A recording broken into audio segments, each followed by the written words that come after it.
그러면 스퍼기어 레이어를 다듬어 보도록 하겠습니다. 이 형태에서 이 윗부분의 이빨 형상이 다 틀려 있기 때문에 일단 불필요한 부분 다 지워 주셔야 돼요. 해칭도 필요가 없어요. 잘못된 부분에 들어간 내용이기 때문에 필요가 없습니다. 이거 선택해서 지워 주시고요. 불필요한 부분이 더 있을 수 있으니까 아예 선택을 해서 지워 주도록 하겠습니다. 다음 국부토상도가 필요하다고 했죠. 요건 뜯어쓰기로 할게요. 선택을 해주시고 무브 기능을 이용해서 옮겨주도록 할게요. M 눌러주시고 엔터, 그 다음에 클릭해서 수평하게, 이 녹색 점선 따라서 수평하게 얹어주시면 돼요. 수평하게 딱 얹어주시고 중심선을 하나 그려주셔야 돼요. 선 그리기로 원의 원점에 맞춰서 수평선을 하나 그려주십시오. 요거는 바이 레이어로 돼야 되니까 바이 레이어로 고쳐주도록 할게요. 바이 레이어. 이 상태에서 스퍼기어의 전체 폭, 요 전체 외경 사이즈, 이게 74파이죠. 우리가 3D에서 작업했었던 게 74파이니까 옵셋 기능을 이용해 주도록 할게요. 5, 엔터 눌러주시고 74 나누기 2는 얼마죠? 37인가요? 37, 엔터 주시고요. 얘를 클릭 이렇게 해주셔야 실제 스퍼기어의 사이즈가 되는 거예요.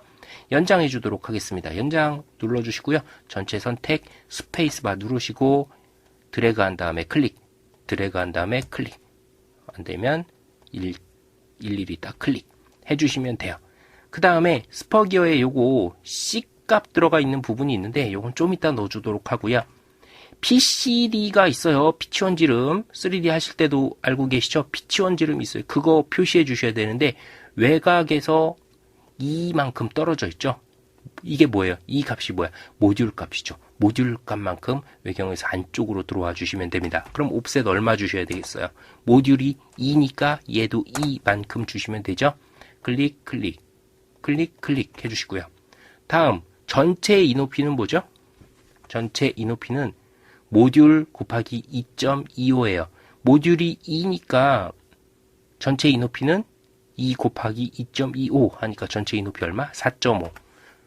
옵셋 주시고 엔터. 전체 이 높이 4.5. 계산할 게 선생님 너무 많은 거 아니에요?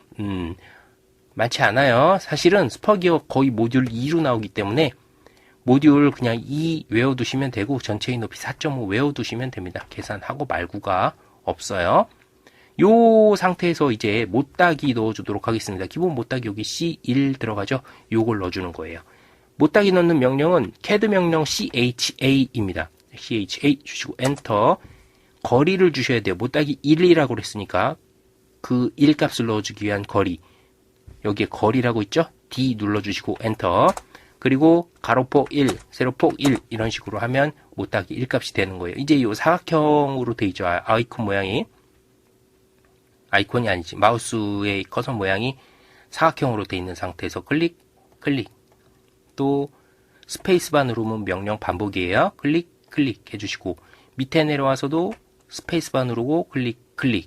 스페이스바 누르면 명령 반복. 클릭 이렇게 맞춰주시면 되겠습니다. PCD가 들어가는 부분, 요 선은 중심선이거든요. 그래서 레이어 선택해서 중심선으로 바꿔주시면 돼요. 가운데에 선도 딱 들어가 줘야 되겠죠? 선 맞춰서 그려주시고 선택해서 클릭, 스트레치 이렇게 늘려주시면 돼요. 그냥 클릭해서 잡아 늘려주시면 늘어나요. 외곽에 있는 선은 뭐냐면 3D에서 외곽에 나와 있는 선이 있죠. 이거 C컷하고 남은 실루엣이 보이는 거예요. 그러니까 국부토상도에서는 이 실루엣 선이 보이면 안 돼요. C컷에 나와 있는 실루엣 선이 보이면 안 되고 안쪽에 있는 실제 원의 크기만 딱 알 수 있게 해주셔야 됩니다. 그럼 얘 어떻게 선택해서 딜리트 지워주셔야 돼요. 얘도 클릭해서 잡아 늘려주시고요. 중심선으로 바꿔주시면 되겠죠. 됐습니다. 이제 이쪽에 있는 거 이빨 맨 밑에 있는 부분이죠. 기어의 실제 이빨 모양이에요. 요거는 가는 실선으로 해주시면 됩니다. 그래서 외곽 PCD 이빨의 제일 아랫부분까지 따로 그려주셔야 돼요. 이제 나머지 이쪽 부분은 외형선으로 바꿔주시면 되는 겁니다. 불필요한 부분 잘라내 주도록 할게요. TR 명령 주시거나 아니면 여기서 자르기 클릭해 주시고 전체 선택, 스페이스바 한번 눌러주시고 불필요한 부분 잘라주시면 돼요.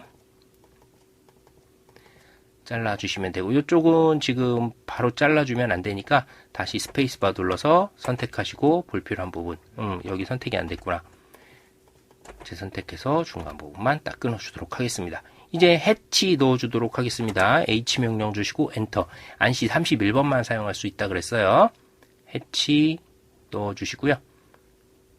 이게 3D에서 갖고 온 부품 해치 넣을 때 해치 잘 안 들어가는 경우가 있어요. 그러면 줌을 멀리 해주시든지 아니면 아주 가까이 해주시든지 해서 해치를 넣으셔야 되는 경우가 있습니다. 그래서 레이어가 해치 맞는지 보시고요. 해치 넣어서 클릭해 주시고 이 부분도 클릭해 줍니다. 안시 31번 그 다음에 이거 뭐예요? 이거 간격 1로 맞춰주시고 닫기 해치 작성 해주시면 되는 겁니다. 이러면 스퍼기어의 작성이 이제 얼추 마무리가 되는 거예요. 해치가 안 들어가는 이유는요. 3D에서 2D 파일화를 하게 되면 선들이 부스러져 있어요. 보시면 일렬로 돼 있는 선들이 아니고 다 부스러진 선이거든요. 한번 지워볼까요? 지워도 또 있죠. 이런 식으로 부스러져 있거나 선이 겹쳐 있는 것들이 있어서 이거 지금 제가 지우고 있거든요. 클릭해서 딜리트 키 누르고 지우는 상태에서도 선이 일자가 아니죠. 선택하면 일자로 다 선택이 돼야 되는데 그게 아니고 부스러져 있어요. 해치는 정확히 패곡선이 돼야 돼요. 어디 뚫린 부분이 미세하게 없어야지 해치가 들어가는데 3D에서 2D화 해온 것들은 보면 어느 부분에선가 아주 미세하게 확대를 막 이렇게 크게 해야지 보일 수 있을 정도로 열려있는 경우가 있거든요. 그때 해치가 잘 안 들어가요. 즉 3D에서 2D화 해온 도면에 그 해치를 넣는 게 오류가 날 가능성이 상당히 높다. 요거를 좀 알아두셔야 됩니다. 그럼 해결 방법이 뭐가 있냐? 요거는 부서진 선 다 찾아가지고 이어주셔야 돼요. 똑같이 선을 그려주시든지 그 위에 더 씌우기를 해주셔가지고 완전한 패곡선을 만들어 주셔야 됩니다. 그런 좀 불편한 점이 있어요. 그래서 해치가 안 들어가면 그런 이유 때문에 안 들어가는구나 라고 알고 계시면 되겠습니다. 자, 이제 국부 투상도의 경우에도요, 두 개 다 하실 필요 없고 절반을 생략할 수 있어요. 생략을 하면 대칭 표시를 해주셔야 되거든요. 이렇게 대칭 표시를 해주면 이 부분이랑 이쪽 부분이랑 똑같은 형상이다 라는 것을 표시해 주는 게 이 표시거든요. 요거를 진행을 해 주시면 돼요. 그래서 이쪽 부분은 생략해 주시면 됩니다.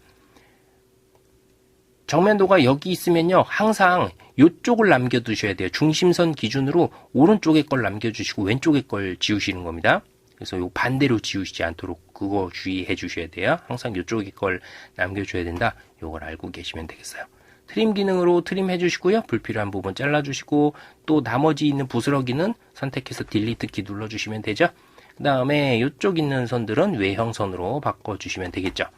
선 길이를 늘려주셔야 돼요. 이제 중심선의 길이를 늘려주셔야 되는데 중심선 길이를 늘려주는 명령은 len 명령입니다. 엔터 주시고요. 증분으로 해주셔야 돼요. DE 주시고 엔터. 3mm 정도 늘려주시면 중심선이 예쁘게 나온다 그랬어요. 3mm 늘려주시고 엔터. 늘려주셔야 될 부분 클릭, 클릭, 클릭, 클릭, 클릭, 클릭 해주시고요.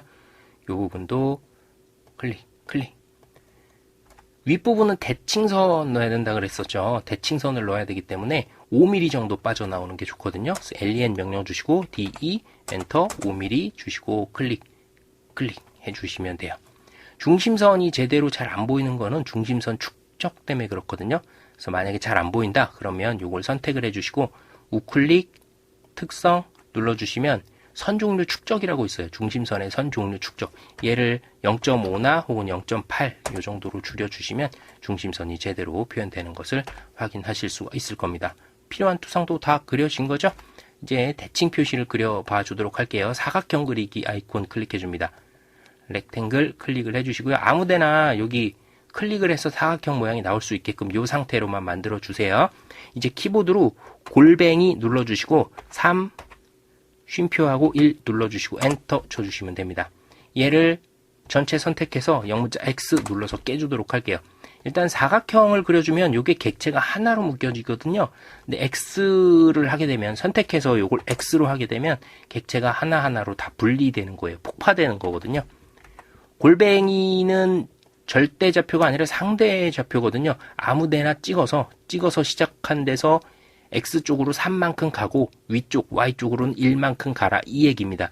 즉 여기서 찍어서 사각형 모양이 만들어질 때 골뱅이를 넣어서 입력을 해주시면 3만큼, 지금 찍은 좌표에서 상대적으로 3만큼 가시고 Y방향으로는 상대적으로 1만큼 가라, 이게 상대좌표예요. 그래서 골뱅이 3, 1 요거는 그 내용이다 라고 보시면 되겠어요. 이제 가운데 선택한 거 지워주시고요. 얘는 노란색으로 바꿔주시면 되니까 뭐 문자로 바꿔주시면 되겠네요. 문자로 바꿔주시고 요거를 컨브이 해주시고요. 이동을 시켜주시면 됩니다. 가운데에 딱 잡아서 무브 명령 주시고 클릭, 그 다음에 중심선에 맞춰서 아무데나 놔주시면 돼요. 딱 보기 좋은 위치에 놔주시면 되겠습니다. 얘도 무브 해주시면 되겠죠? 선택해서 무브, 그 다음에 중심점 클릭, 끌어다가 보기 좋은 위치에다가 딱 놔주시면 되는 거죠. 이렇게까지 작업을 해주시면 2D화한 도면이 완성이 된 거예요.